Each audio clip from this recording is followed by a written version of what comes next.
Sir শরীরে 3টে চিহ্ন আছে আঘাতের, আর 3টেই গুলির আঘাত। বাকি শরীরের কোথাও কোনো আঘাতের চিহ্ন নেই। গুলির দাগ?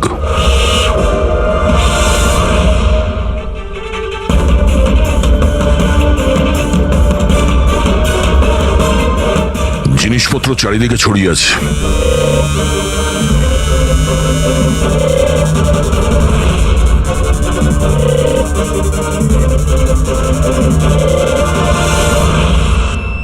জায়গাটার পরিস্থিতি দেখে মনে হচ্ছে ওদের মধ্যে হাতাহাতি হয়েছিল খুব। চোর গাড়ি চুরি করবে বলে গ্যারেজে ঢুকেছিল, মনীশবাবু দেখে ফেলে, আটকাবার চেষ্টা করেছিল, তারপরে হাতাহাতি হয়। আর হাতাহাতির মধ্যে যেই কার চোর সুযোগ পেয়েছে অমনি মনোজবাবুকে গুলি করে দিয়েছে আর কার নিয়ে পালিয়ে গেছে। স্যার, হ্যাঁ স্যার এর বুলেটটা দেখুন, লেজার বা ওয়াটার গানের। জানতে হবে এটা কি ধরনের কার চোর যে এত হাই এন্ড গান ইউজ করে। তাও আবার সেকেন্ড হ্যান্ড গাড়ি চুরি করার জন্য। হ্যাঁ, যে এত দামি গাড়ি ছেড়ে এই সেকেন্ড হ্যান্ড গাড়ি চুরি করে পালিয়ে গেছে। ডক্টর সালুকে, মনে হচ্ছে এখানে হাতাহাতি তো হয়েছিল, তাহলে কিছু না কিছু প্রমাণ নিশ্চয়ই পাওয়া যাবে যার থেকে ওই কার চোর সম্পর্কে জানা যাবে। তুমি ঠিক বলেছো দয়া। আমি একটা কাজ করি, আমি এই পুরো জায়গাটা ভালো করে চেক করি। দেখুন, যা হয়েছে সেটা তো পাল্টানো যাবে না, কিন্তু আপনার সাহায্য ছাড়া ওকে ধরা যাবে না। সাহস রাখুন। ওই গাড়িতে কিছু দামি জিনিস ছিল? না, কোনো দামি জিনিস টিনিস কিছুই ছিল না। ওই গাড়িটা তো মনোজ 2 দিন আগে কিনে এনেছিল। কোথা থেকে কিনেছিল এই গাড়ি?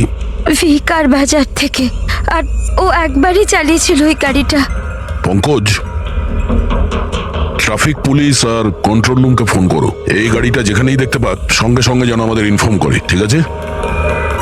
আর পূরবী,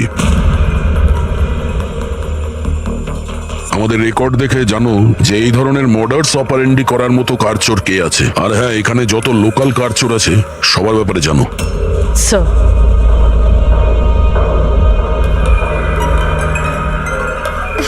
ম্যাম, যখন এই সব ঘটনা ঘটেছিল তখন আপনি কোথায় ছিলেন?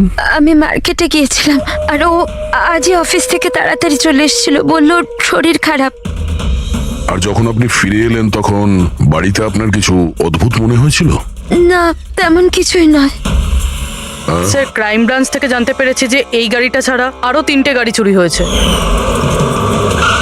স্যার, একটা তো বিনয়ের গাড়ি, যেটা ভুয়ো ট্রাফিক গার্ড মিথ্যে ড্রিঙ্ক অ্যান্ড ড্রাইভ কেস বানিয়ে নিয়ে গেছে, কিন্তু বিনয় ড্রিঙ্কই করেনি।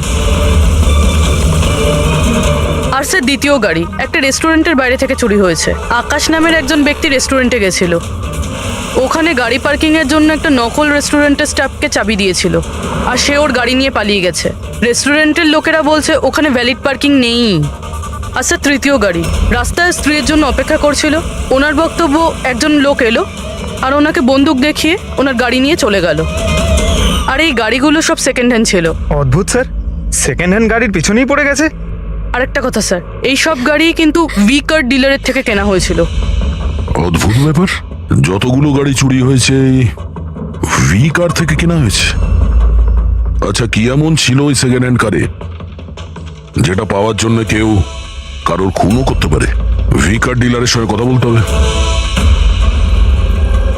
কিছুদিন আগে আপনার এখান থেকে যে গাড়িগুলো বিক্রি করা হয়েছিল, যেগুলো এরা কিনেছিল, ওগুলো চুরি হয়ে গেছে। ওর মধ্যে কোনো বিশেষ ব্যাপার ছিল কি? স্পেশাল তো ছিল না স্যার, সব নর্মাল ছিল, কিন্তু জানি না কেউ কেন চুরি করলো। এটা কোনো কোইন্সিডেন্স তো নয়, চুরির পিছনে কোনো না কোনো উদ্দেশ্য তো আছে। কারণ তো ম্যাডাম আপনারাই খোঁজ করতে পারেন, আমি তো কিছুই বুঝতে পারছি না। এই গাড়িগুলো তোমার কাছে আসে কোথা থেকে? স্যার, আমি এই বিজনেসে নতুন, তাই আমার খুব বেশি কিছু জানা নেই। অদ্ভুত ব্যাপার, এটা তোমার বিজনেস আর তুমিই জানো না কার কোথা থেকে আসে? এগুলো চুরির গাড়ি ছিল কি? না না স্যার, এ কি বলছেন স্যার? আমার বাবার খুব নাম আছে এই শহরে, আর পুরনো গাড়িকে নতুন করে বেচবার ওনার খুব নাম আছে। তাহলে এই বিজনেসটা হলো গিয়ে তোমার ড্যাডে? হ্যাঁ স্যার, কোথায় তোমার বাবা? কিছুদিন আগে হার্ট অ্যাটাকে ওনার মৃত্যু হয়েছে, আর সেই জন্য আমাকে আমার চাকরি ছেড়ে এখানে আসতে হয়েছে। ও সরি। আর এমনি স্যার, আমি এই বিজনেসটা ছেড়ে দেওয়ার প্ল্যান করছি, কারণ আমার খুব বেশি কিছু জানা নেই, আমি চালাবো কি করে। তোমার বাবা ছাড়া আর কেউ জানে না যে এই কারগুলো কোথা থেকে আসে? হ্যাঁ স্যার। স্টাফদের মধ্যে কেউ না কেউ তো আছে যে এই বিজনেসের ব্যাপারে জানে। হ্যাঁ, রাজু আছে, কিন্তু ওরও খুব বেশি কিছু জানা নেই। পুরনো গাড়ি কোথা থেকে আসে সেটা শুধু বাবাই জানতো। আর বাবার মৃত্যুর পর 5টা গাড়ি পড়েছিল, যেটা আমি অকশন করে দিয়েছি। তার জন্যই তো এত ঝামেলা। এক মিনিট, তুমি এক্ষুনি বললে যে 5টা গাড়ি অকশন করেছিলে। হ্যাঁ স্যার। 4টে গাড়ি চুরি হয়ে গেছে, বাকি আছে একটা। স্যার চোর ওই 5 নম্বর গাড়িটাও চুরি করবে। অবশ্যই হতে পারে। তোমার ওই রেজিস্টার যার মধ্যে সমস্ত ডিটেলস রাখো, একটু ওটা দেখাও আমাদের। এই 4 জন ছাড়া এই 5 নম্বর কে যে গাড়ি কিনেছিল ওর অ্যাড্রেস চাই আমাদের। অমিত বাবু, আপনি জানলে অবাক হবেন যে আপনার গাড়ি চোরেদের টার্গেটে আছে। আমি ঠিক বুঝলাম না স্যার। মানে আপনার গাড়ি চোরেদের টার্গেটে আছে। যদি চুরি না হয়ে থাকে তাহলে হয়ে যাবে। আপনি প্লিজ অ্যালার্ট থাকুন। আপনারা এরকম কেন কথা বলছেন? আমার কার চুরির কথা আপনারা কি করে জানলেন? অমিত বাবু, আপনি দুদিন আগে ভি কার ডিলারের কাছ থেকে একটা সেকেন্ড হ্যান্ড গাড়ি কিনেছিলেন। আপনার সঙ্গে আর সমস্ত যে গাড়িগুলো ওরা বেচেছিল ওগুলো সব চুরি হয়ে গেছে। শুধু আপনার গাড়ি চুরি হয়নি, আর চোর সেটা চুরি করতে চায়। অফিসার, আমি কোনো সেকেন্ড হ্যান্ড গাড়ি কিনিই নি, তাহলে চোর কি চুরি করবে? কি? কিন্তু ডিলারদের কাছে যে বায়ার্স লিস্ট ছিল তার মধ্যে তো আপনার নাম আছে। এই দেখুন, আপনার আইডি প্রুফ আর এই অ্যাড্রেস জমা আছে ওদের কাছে। স্যার, এই আইডিয়ার অ্যাড্রেস তো আমারই, কিন্তু স্যার আমি কোনো কার্ড কিনিনি। কাউকে অথরাইজ করেছিলে কেনার জন্য? না ম্যাডাম। আপনার আইডি প্রুফ আর লাইসেন্স চোরেদের কাছে কি করে গেল? জানি না স্যার। আপনার আইডি প্রুফ কোথাও রেখেছিলেন বা কাউকে দিয়েছিলেন? না স্যার, কাউকে দিইনি আমি। হ্যাঁ, আমি ল্যামিনেশন করতে গেছিলাম কিছু ডকুমেন্টস, তো কিছুক্ষণের জন্য ডকুমেন্টস আমি দোকানে ফেলে চলে গেছিলাম। তো দোকানদার আমাকে ফোন করেন যে আমার ডকুমেন্টসগুলো পড়ে আছে, যেন আমি নিয়ে নিই। স্যার হতে পারে ওখান থেকে কেউ এই ডকুমেন্টস চুরি করেছে। হতে পারে, কিন্তু আপনাদের মতো বুদ্ধিমান লোক এরকম ভুল কি করে করেন? যদি ফেঁসে যেতেন না তাহলে বাঁচা মুশকিল হয়ে যেত। সরি স্যার, এবার থেকে খেয়াল রাখবো। ফেক আইডি দিয়ে গাড়ি কিনে আর বাকি গাড়িগুলোকে চুরি করে ও কি করতে চাইছে? স্যার ও যেই হোক, ওখানে গাড়ি নিতে নিশ্চয়ই এসেছিল। আর ওই সময় রাকেশ ছাড়া ওখানে যারাই ছিল তারা নিশ্চয়ই ওকে দেখেছিল। হ্যাঁ, দেখেছে তো নিশ্চয়ই। চলো ওখানে গিয়ে জানার চেষ্টা করি। 5টা সেকেন্ড হ্যান্ড গাড়ি, 4টে চুরি হয়েছে, বাকি রয়েছে একটা। সেটাও কেউ কিনেছে কিন্তু জানা যাচ্ছে না। বড়ই অদ্ভুত ব্যাপার না?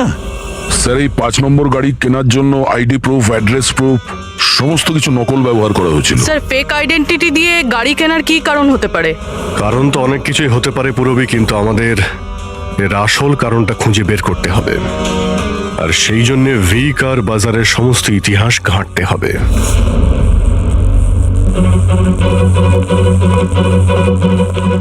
স্যার, হ্যাঁ, স্যার নরেশ কুমারের সমস্ত রেকর্ড আমি চেক করলাম, যে ভি কার বাজারের মালিক ছিল। প্রত্যেকটা অকশন অন্তত 5টা গাড়ি বিক্রি হতো। তাহলে অভিজিৎ, আগেই যারা গাড়ি কিনেছিল তাদের ব্যাপারে নিশ্চয়ই জানা গেছে। হ্যাঁ স্যার, প্রত্যেকেরই ব্যাকগ্রাউন্ড চেক করেছি। প্রত্যেকেই স্যার খুবই সম্মানীয় ব্যক্তি, কোনো ক্রিমিনাল রেকর্ড নেই, ঠিকঠাকই আছে। কিন্তু এখন যে গাড়িগুলো চুরি হচ্ছে সেগুলোর রেজিস্ট্রেশন থেকে তো আমরা কিছু জানতে পারি গাড়িগুলোর ব্যাপারে। হ্যাঁ স্যার, ওই সমস্ত গাড়িগুলো উধাও হয়ে গেছে, আর ওই রেজিস্ট্রেশন নাম্বারের কোনো গাড়ি বর্তমানে নেই স্যার। আচ্ছা, লোকেদের জিজ্ঞাসাবাদ করেছো?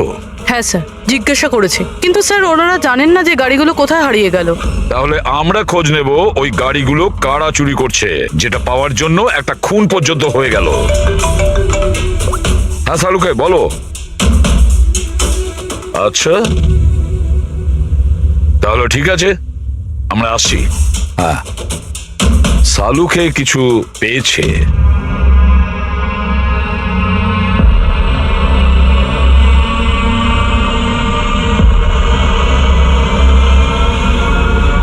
হ্যাঁ সালুকে বলো।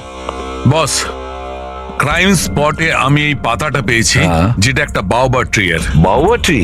ওখানে আশেপাশে তো কোনো বাওবাব গাছ ছিল না। পাতাটা বাইরে থেকে এসেছে।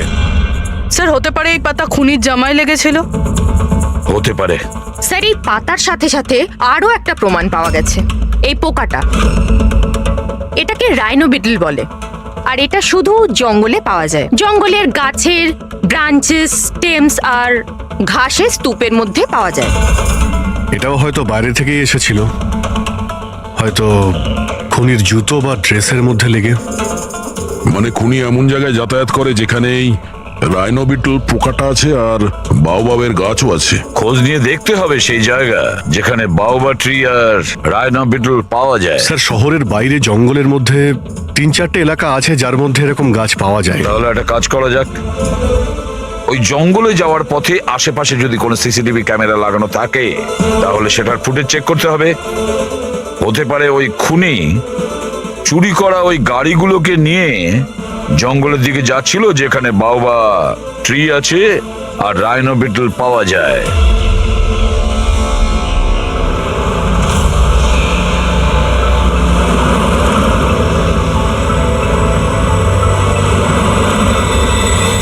এই হলো সেই জঙ্গলের এলাকা যেখানে ওই ধরনের গাছ পাওয়া যায়। পঙ্কজ, এই এলাকায় যতগুলো সিসিটিভি ক্যামেরা আছে ওদের সবার ফুটেজ চেক করো।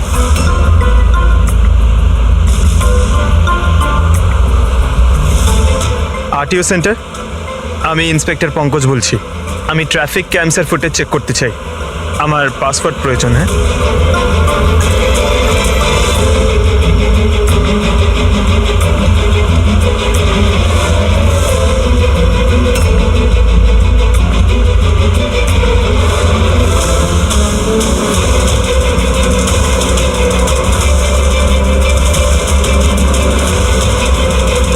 গাড়ি তো আসছে।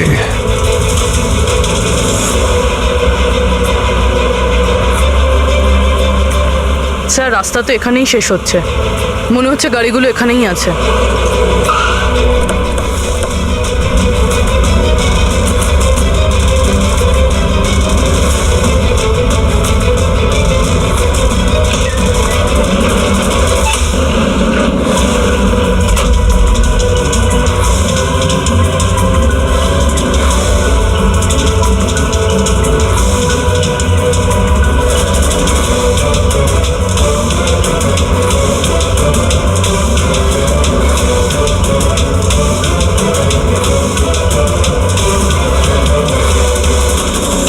জঙ্গলের মাঝখানে এইরকম জায়গা বানিয়েছে।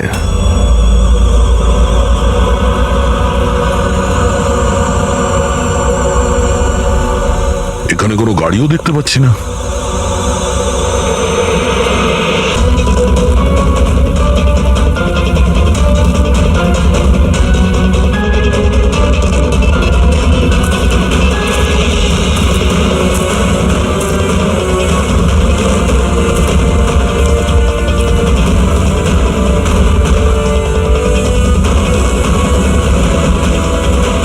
যাওয়া আসার তো এই একটাই রাস্তা, আর তো কিছু দেখতে পাচ্ছি না। কিছুই বুঝতে পারছি না। স্যার গাড়ি কেন? টায়ারের চিহ্নও পাইনি। নেই স্যার। তাহলে গাড়িগুলো গেল কোথায়? উধাও হয়ে গেল নাকি? আরে তো ডেড এরিয়া, আগে যাওয়ার রাস্তাও নেই। গাড়ি যদি এখান থেকে ফেরত যেত তাহলে ফুটেজে পাওয়া যেত। এই 5টা গাড়ি শিওর তো এখানেই এসেছিল, এবার এখান থেকে কোথায় গেল সেটাই বুঝতে পারছি না। আচ্ছা, এই গাড়িগুলো মাটিতে ঢুকে গেছে না আকাশে উড়ে গেছে? স্যার, যে গাড়িগুলো চুরি হয়েছিল তার মধ্যে বিনয় আর এই আকাশ, ওরাই এই স্কেচটা বানিয়েছে। এ কোনো পুরনো পাপি নয় তো? না স্যার, রেকর্ড চেক করেছি, তার মধ্যে তো নেই। এ নতুন খেলোয়াড় মনে হচ্ছে। আচ্ছা, গাড়িগুলোর সঙ্গে স্যার এও নিখোঁজ। হ্যাঁ দা, এই দেখুন, ভি কার ডিলার্স এর রেকর্ড আর অরিজিনালের মধ্যে পার্থক্য আছে। এর মধ্যে সবকিছু লেখা আছে স্যার, কতগুলো গাড়ি কিনেছে, কোথা থেকে কিনেছে, কতগুলো গাড়ি বেচেছে আর কাকে কাকে। অনেক জায়গা থেকে এরা কার আর বাইক কিনেছিল, তারপরে বিক্রি করে দিয়েছে। মনে হচ্ছে এটা ওই চুরি হওয়া গাড়িগুলোর লিস্ট। হ্যাঁ স্যার, ওই লিস্টই এগুলো। আর এই লিস্টের হিসাবে 5টা নয়, 6টা গাড়ি আছে। কিন্তু স্যার রাকেশ তো আমাদের 5টা গাড়ির ব্যাপারে বলেছিল। আর বাবার মৃত্যুর পর 5টা গাড়ি পড়েছিল যেটা আমি অকশন করে দিয়েছি। তার মানে রাকেশ আমাদের মিথ্যে বলেছে। মিথ্যে বলেছে রাকেশ। জিজ্ঞেস করতে হবে রাকেশ 6 নম্বর গাড়িটা কি করলো আর কেন মিথ্যে বলেছে আমাদের।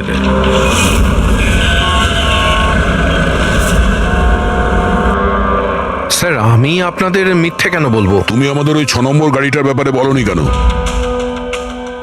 কোন 6 নম্বর গাড়ি? সেই গাড়িটা যেটা তোমার বাবা অকশনের জন্য নিয়ে গেছিল। গাড়ি 6টা ছিল, 5টা নয়। হ্যাঁ স্যার, ওই গাড়িটা আমি আমার এমপ্লয়ি রাজুকে দিয়েছিলাম। হ্যাঁ, রাজু আছে। আরে সোজাভাবে কথা বলতে পারছো না? গোল গোল ঘোরাচ্ছ কেন? আমাদেরও সময় নষ্ট করছো আর নিজেরও। রাজুকে গাড়ি কেন দিয়েছিলে? হ্যাঁ স্যার, রাজু আমার বাবার সঙ্গে বহুদিন ধরে কাজ করছে, আর ও বলেছিল গাড়িটা আমাকে দিয়ে দাও, আমি ট্যাক্সির মতো ব্যবহার করব, আমার খরচ তুলে নেব। আর এমনি ব্যবসা বন্ধ করার ছিল, তাই আমি ওকে গাড়িটা দিয়ে দিয়েছিলাম, আর তার বদলে কিছু টাকাও পেয়েছিলাম। কিন্তু স্যার 6 নম্বর গাড়ির তো অকশন হয়নি, আর খুনি কোনো না কোনো কারণে তো সেকেন্ড হ্যান্ড গাড়ির পিছনেই পড়ে আছে। স্যার, হতে পারে খুনি ওটাকেও চুরি করার চেষ্টা করছে। আচ্ছা, রাজু এখন কোথায়? রাজু তো আজকে আসেনি। এই রাজুর বাড়ির অ্যাড্রেস দাও। যেভাবেই হোক এই 6 নম্বর গাড়ি আর রাজুকে খুঁজতেই হবে। স্যার, এই রাজু বাড়িতে নেই। ওর ফোন ট্রেস করো, দেখো ওর কারেন্ট লোকেশন কোথায় দেখাচ্ছে। Right sir. স্যার, এই গাড়িগুলো চুরি হওয়ার পিছনে ওনারের ছেলে রাকেশের হাত নেই তো? কারণ অকশনের ব্যাপারে ওই জানতো, আর কোন গাড়িটা কার কাছে যাবে এটার ব্যাপারেও ডিটেলস ওই জানতো। না পূর্বী, এই সবার পেছনে রাকেশের হাত তো হতে পারে না। যদি ওর হাত থাকতো তাহলে ও কার বিক্রি করতো কেন? যদিও কার চুরি করাবে তাহলে অকশন কেন করলো? স্যার, লোকেশন পেয়ে গেছি ওর, হাইওয়ে নাম্বার 45। Highway number 45। এই রাজুই বলবে গাড়ি চুরির পিছনে কার হাত রয়েছে।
ZX05 ZX8596। খোঁজ নিয়ে দেখো গাড়িটা কার নামে রয়েছে, পালিয়ে যাবে কোথায়। এই গাড়িটা সিআইডি গ্যারেজে নিয়ে যাই, জানা তো যাক ওর মধ্যে কি আছে যার জন্য রাজুর উপর হামলা হয়েছে। ঠিক আছে। স্যার, এই গাড়িকে নিয়ে গেল। রাজুবাবু, আপনি ঠিক আছেন তো? আপনার গাড়ি কোথায় গেল? ও নিয়ে গেছে। কে নিয়ে গেল? আমি জানি না। ও কে ছিল, এলো, আমি আটকালাম, কিন্তু ও জোর করে গাড়ি নিয়ে এদিকে চলে গেল। যে কোনো ভাবেই হোক ওই গাড়িটাকে খুঁজতেই হবে। যদি এদিকেই যায় তাহলে খুব একটা দূরে যেতে পারেনি, তাড়া করে ধরে নেবো ওকে। ঠিক আছে, লোকাল পুলিশকে ইনফর্ম করে দাও, চেকপোস্টগুলোকে অ্যালার্ট করো, ওরা যেন পালিয়ে যেতে না পারে।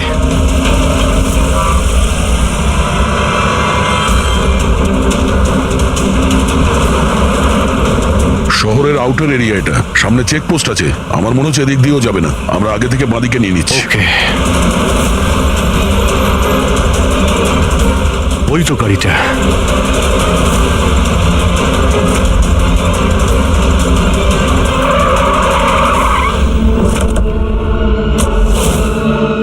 বাইরে আয়, বাইরে আয়। এক্সকিউজ মি, হ্যালো, আমার নাম শেখর, নার্কোটিক ডিভিশন। আর এই গাড়ি চুরি করে নিয়ে যাচ্ছিলাম না আমি, এই গাড়িতে কোকেন লোকানো আছে তাই নিয়ে যাচ্ছিলাম আমি। কোকেন? ওই 5টার মধ্যে পাইনি, সেই জন্য এই গাড়িটার পিছনে পড়েছিল। তুমি এত শিওর হয়ে কি করে বলছো যে এই গাড়ির মধ্যে কোকেন আছে? হ্যাঁ, এই দেখুন, বিখ্যাত ড্রাগলার টনি, আমরা কয়েক বছর ধরে একে ফলো করছি। ভি কার ডিলারের মালিক নরেশ, মানে রাকেশের বাবা, আর টনি, দুজনের একসাথে কারবার। খুব ইন্টারেস্টিং ফ্যাক্টর স্যার, কয়েক বছর আগে পর্যন্ত নরেশ খুব ছোটখাটো একটা অটোমোবাইলের ব্যবসা করতো। ও ব্যাংক্রাফ্টে হয়ে গেছিল, ওর ব্যবসা বন্ধ হতে চলেছিল, কিন্তু হঠাৎই এক রহস্যময় লোক ওর ব্যবসায় টাকা ইনভেস্ট করে, আর ও রাতারাতি ও বড় কার ডিলার তৈরি হয়েছে আর বিখ্যাত। আর এই বিজনেসে ইনভেস্ট করার লোকটা হলো এই টনি। ঠিক তাই। তাছাড়া টনির সঙ্গে সঙ্গে আরেকজন ড্রাগ মাফিয়াও আছে যে অ্যাব্রড থেকে ইন্ডিয়ায় ড্রাগ সাপ্লাই করে। কে সে? তার ব্যাপারে জানতে পারলেন কিছু? ওটাই তো আমরা ইনভেস্টিগেশন করছিলাম স্যার, খোঁজ নেওয়ার চেষ্টা করছিলাম ওনার, কিন্তু নরেশের মৃত্যু হয়ে গেল। তবে টনি এর মধ্যে 25 কিলো কোকেন সাপ্লাই করেছে। আর সেই কোকেন এই গাড়ির মধ্যেই রয়েছে। এক্স্যাক্টলি। নরেশের মেন বিজনেস হলো কার বেচার নাম করে এই ড্রাগসের ছিল। ঠিক তাই। এই জন্য নরেশ পুরনো গাড়িকে নতুন করে রং করে ওতে ড্রাগ ভরে লোক দেখানো অ্যাকশন করতো। খুব সহজেই ড্রাগসের সাপ্লাইও হয়ে যেত, আর কেউ সন্দেহ করতে পারতো না। আর রক্সানার আগেই নরেশের মৃত্যু হয়। আর ওনার ছেলে এই গাড়িটা কাউকে বিক্রি করে দেয়, এটা না জেনে যে ওই গাড়ির মধ্যে ড্রাগস রয়েছে। সেই জন্য টনি ওই গাড়িটা চুরি করছিল, যাতে ড্রাগস রিকভার করতে পারে। হ্যাঁ, ঠিক আছে, দেখা যাক গাড়ির মধ্যে কোথায় ড্রাগস লুকোনো আছে।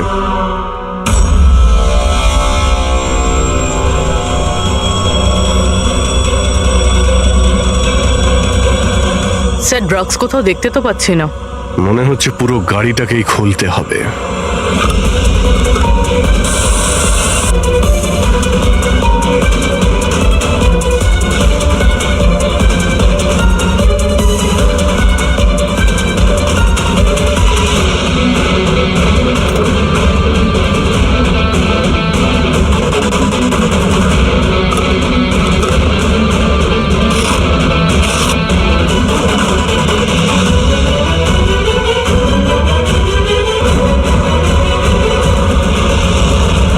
স্যার ড্রাগস এখানে তো কোথাও নেই। হতে পারে ওই 5টা গাড়ির মধ্যে রয়েছে, কিন্তু ওগুলোও তো পাওয়া যাচ্ছে না। এর মতো হতে পারে যে গাড়ি থেকে ড্রাগ বার করে নেওয়া হয়েছে আর তারপর গাড়িকে ভ্যানিশ করা হয়েছে। আমি এক কাজ করি, আমার কিছু ইনফরমার্স আছে, সেটা নিয়ে ওদেরকে ট্যাপ করার চেষ্টা করি, আর যেই কিছু পাবো আমি আপনাদের ইনফর্ম করে দেবো। ওকে, থ্যাংক ইউ।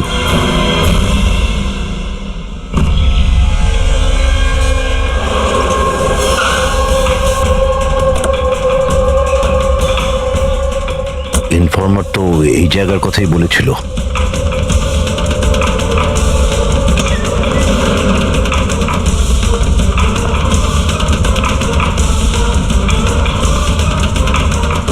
হ্যাঁ বলুন। আমি এখানে কিছু পেয়েছি, আপনারা তাড়াতাড়ি এখানে চলে আসুন, আর সঙ্গে করে ডক্টর শালুমকে কেউ নিয়ে আসবেন, আর ওনাকে বলবেন যে পোর্টেবল করোসিভ কেমিক্যাল ডিটেক্টরটাকেও নিয়ে আসতে। কি হয়েছে, কিছু পেয়েছেন আপনি? আপনারা প্লিজ তাড়াতাড়ি চলে আসুন এখানে, একবার এলেই আমি আপনাদের সব এক্সপ্লেন করে দেবো, প্লিজ। Thank you.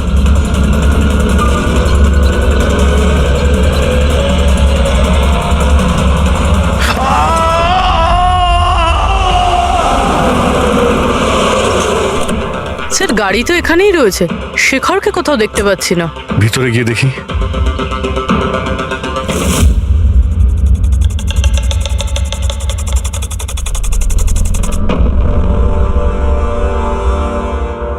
অভিজিৎ, তুমি এখানে একটা অদ্ভুত গন্ধ পাচ্ছ না? হ্যাঁ স্যার, একটা কেমন গন্ধ পাচ্ছি, একটু ঝাঁঝালো টাইপ। এইখান থেকেই আসছে, এই যে জলটা পড়ে আছে না, এইখান থেকেই। কিন্তু স্যার এখানে হচ্ছিলটা কি? স্যার একবার উপরে তাকিয়ে দেখুন, হয়তো হয়তো এই জল এখান থেকে এসেছে। রবি, ভুল করে হয়তো হাত লাগিও না। আমার মনে হচ্ছে না যে এটা শুধুমাত্র জল। যেরকম গন্ধ পাচ্ছি আমার মনে হচ্ছে এতে কিছু আছে। কেমিক্যাল ডিটেক্টর দিয়ে এটাকে চেক করতে হবে। উনিও আমাকে বলেছিলেন যে কেমিক্যাল ডিটেক্টর নিয়ে আসতে। এক মিনিট, আমি আসছি। অদ্ভুত ব্যাপার, বুঝতে পারছি না ও গেল কোথায়। পুরবি একটু সরো দেখি।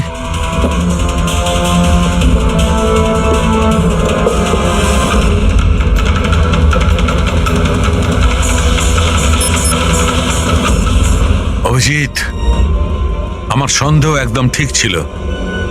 এটা শুধুমাত্র জল নয়, এটাতে খুবই পাওয়ারফুল আর সাংঘাতিক কেমিক্যাল মেশানো আছে, যা মুহূর্তের মধ্যে যে কোনো জিনিসকে গলিয়ে দিতে পারে। কিন্তু স্যার, আমরা তো কেমিক্যালের উপরেই দাঁড়িয়ে আছি, আমাদের তো কিছুই হয়নি, জুতো একদম ঠিক আছে।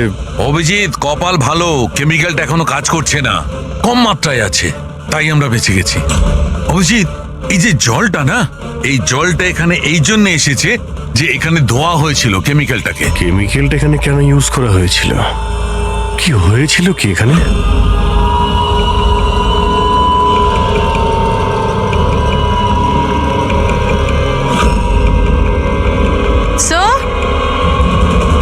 স্যার এই দেখুন। ও নো, অভিজিৎ, এটা তো কোনো মানুষের হাত।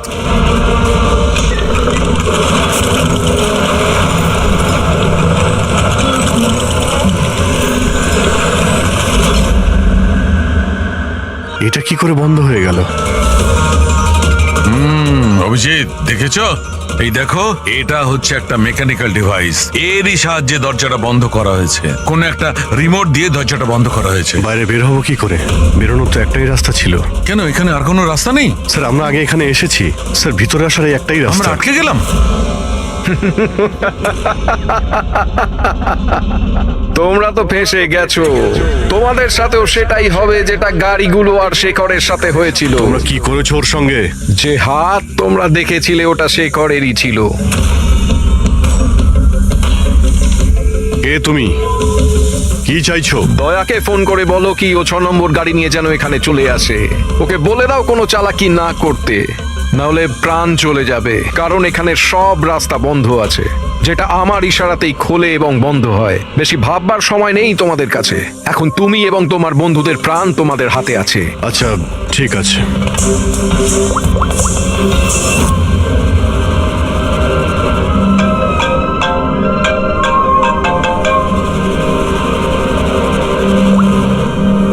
হ্যাঁ অভিজিৎ, আরে ভাই, ওই 6 নম্বর যে গাড়িটা পেয়েছো সেটা নিয়ে এক্ষুনি এখানে চলে এসো। ওই জঙ্গলের ভিতরে যে একটা ওয়্যার হাউস ছিল না? হ্যাঁ সব ঠিক আছে তো? হ্যাঁ, সব ঠিক আছে ভাই, একটু আর্জেন্ট আছে। আর একটা কাজ করো, তুমি এসব কথা এসএপি স্যারকে বলো না, আর শ্রেয়াকেও বলো না, ওকে? শ্রেয়া? অভিজিৎ, হ্যালো। অভিজিৎ, তোমার কি মনে হচ্ছে তুমি খুব স্মার্ট? আমি বলেছিলাম কোনো চালাকি না করতে। তুমি শ্রেয়ার নাম কেন নিলে? আমি জানি তোমাদের টিমে কোনো শ্রেয়া নেই। এখন তোমরা সবাই মরবে। কি হয়েছে স্যার? অভিজিতের ফোন ছিল, বলছিল আমি এই গাড়ি নিয়ে ওয়্যার হাউসে যাই যেন, তাও একলা। এসিপি আর শ্রেয়াকে যেন এই কথাটা আমি না বলি। শ্রেয়া? অভিজিৎ স্যার শ্রেয়ার নাম কেন বললো? ও তো সিআইডির জন্য আর কাজও করছে না। মনে হচ্ছে অভিজিৎ কোনো প্রবলেমে আছে। আমাদের জন্য কোনো ওয়ার্নিং, বিপদের কোড এটা। চলো।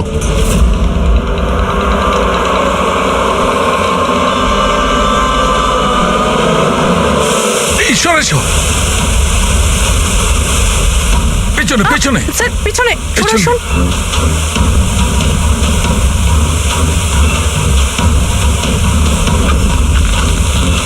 Abhijit, forensic kit.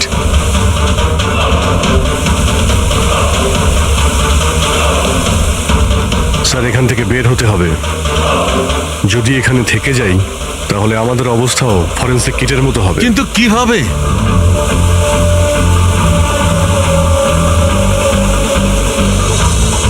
মাটিতে কেমিক্যাল রয়েছে, হ্যাঁ। কিন্তু দেওয়ালে নয়। আমরা দেওয়াল দিয়ে বের হব। দেওয়াল দিয়ে? ঝুলে। ঝুলে? স্যার, আর কোনো উপায় নেই। পুরবি, হ্যাঁ স্যার। তুমি এদিক দিয়ে যাও, আমি স্যারকে ওই দিক থেকে নিয়ে যাচ্ছি। স্যার অভিজিৎ,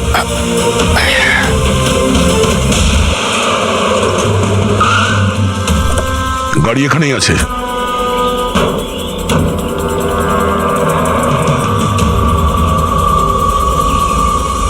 স্যার, এটা তো লক। ভেতরে যাওয়ার কোনো না কোনো রাস্তা আছে পঙ্কজ, এসো।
অভিজিৎ?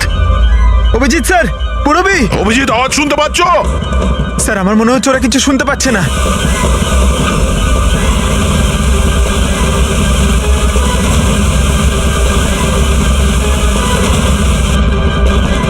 এই জায়গাটা কোথায়?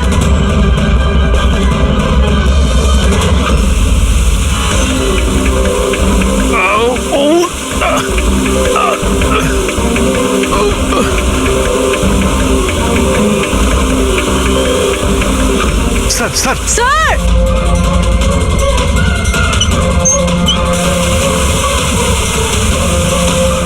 অভিজিৎ, অভিজিৎ, তোমরা যাও, আমাকে ছেড়ে দাও। স্যার ছাড়বেন, আমি আসছি আমি। না না না, আমাকে নিয়ে ভেবো না, তোমরা যাও। স্যার না! ও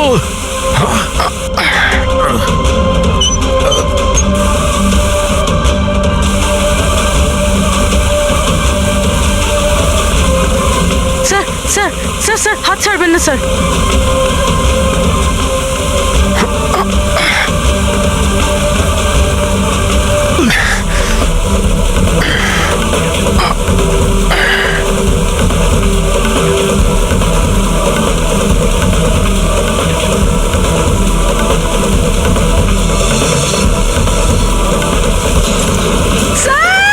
সালুকে স্যার, দেখো আশেপাশে কিছু আছে কিনা, তাড়াতাড়ি।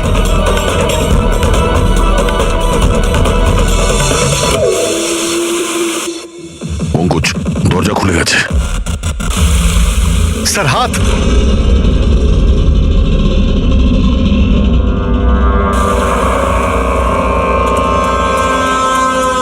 ডক্টর সালুকে? ভালো আছে? এটা কি করে হয়ে গেল ভাই? এখানে তো কেমিক্যাল ছিল। স্যার, আমরা বুঝতে পারিনি স্যার, অনেকগুলো নব ছিল, সবগুলো ঘুরিয়ে দিচ্ছি। হতে পারে সেই কারণে ওটা বন্ধ হয়ে গেছে আর জল আসা শুরু করেছে। এটাই ঘটেছে, এটাই ঘটেছে। তুমি যেটা করেছো, ওই যে কেমিক্যালের নবটা বন্ধ করে দিয়েছো, ওয়াটার নবটা খুলে দিয়েছো। জল যেই পড়েছে, কেমিক্যালও ধুয়ে গেছে এখান থেকে। থ্যাংক গড, আমার হাতটা ভালো আছে। থ্যাংক গড স্যার, আপনার হাতটা ভালো আছে, না হলে ফরেন্সিকের সমস্ত কাজ সারিকাকে করতে হতো। আরে স্যার, আমি আপনার ভালোর জন্যই বলছিলাম। আরে স্যার,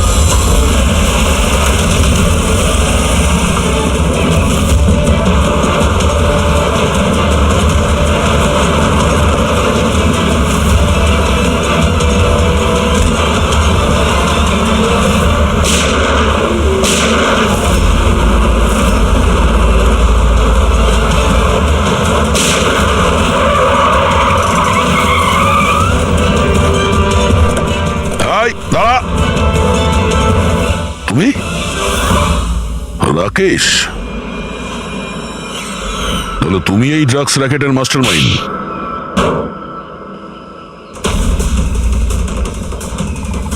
দাদা, এই হলো সেই কার চোর। বাবা মারা গেছে তো ছেলে সামলে নিচ্ছে ড্রাগসের কারবার, হ্যাঁ? না স্যার, আমি তো ড্রাগসের ব্যাপারে জানতামই না। জানতে না? হ্যাঁ, তার জন্যই তুমি এত বড় ষড়যন্ত্র করেছিলে। শেখরকে তো মেরেই ফেলেছো তোমরা, আর আমাদেরও মারার চেষ্টা করেছিলে। স্যার আমি না, এ আর টনির লোকেরা করেছিল। স্যার, ড্রাগসের ব্যাপারে ওই বলেছিল, আর গাড়িগুলো ওই চুরি করেছিল। তাহলে তুমি এর সাথে কিভাবে? ও আমার কাছে এসে বলেছিল যে তোর বাবা গাড়িতে 25 কিলো ড্রাগস লুকিয়ে রেখেছে। 5টা গাড়িতেই খুঁজে নিয়েছিলাম, ড্রাগস পাইনি। 6 নম্বর গাড়ি কোথায়? ও, তখনই তুমি বুঝতে পারলে যে কোটি টাকার ড্রাগস তুমি তোমার এমপ্লয়ি রাজুকে দিয়ে দিয়েছো গাড়িতে, হ্যাঁ? কোটি টাকার ড্রাগসের কথা শুনে আমার মনেও লোভ এসেছিল, আমিও এর সাথে মিলে গেছিলাম। গাড়িতে তো ড্রাগস ছিল না, আমরা তো খুঁজে দেখেছি।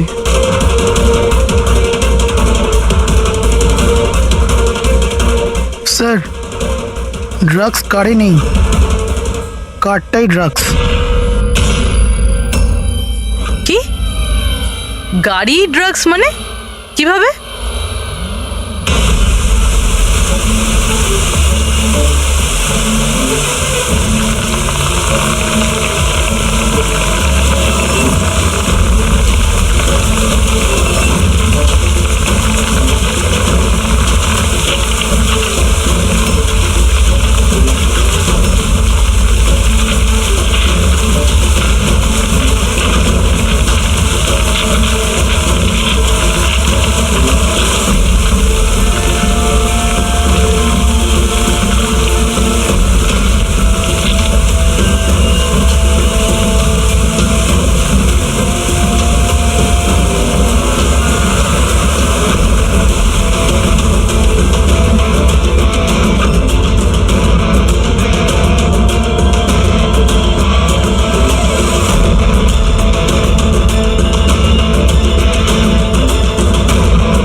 সাদা জিনিসটা কোকেন। এগুলো সব রাকেশের বাবা করতো? হ্যাঁ স্যার, রাকেশের বাবা কোকেনের কেমিক্যাল কম্পাউন্ড বানাতো, কোকেন হাইড্রোক্লোরাইড। ওটা দিয়ে ফ্লেক্সি গ্লাস আর ফাইবার গ্লাস বানাতো, যেটা পুরনো গাড়িকে নতুন করতে ব্যবহৃত হতো, যেমন উইন্ডস্ক্রিন, উইন্ডোজ, বাম্পার আর গার্ড এইসব। তারপরে গাড়িগুলোকে এখানে নিয়ে আসতো, তারপরে এই কেমিক্যাল দিয়ে সেগুলোকে গলিয়ে কোকেন বার করতো। ট্রাক যেদিক থেকে ওদিকে যাচ্ছে কেউ জানতেও পারতো না। তোমাদের মতো লোক সমাজ আর দেশের শত্রু। কিছু টাকার জন্য তোমরা মৃত্যু বেচো, মৃত্যু। আইন তোমাদের কঠিন থেকে কঠিন শাস্তি দেবে। এটা তোমাদের মতো আরো লোকেদের জন্য শিক্ষা হবে। নিয়ে চলো এদের, এরাই বলবে ওই টনি কোথায় লুকিয়ে বসে আছে। চল ওই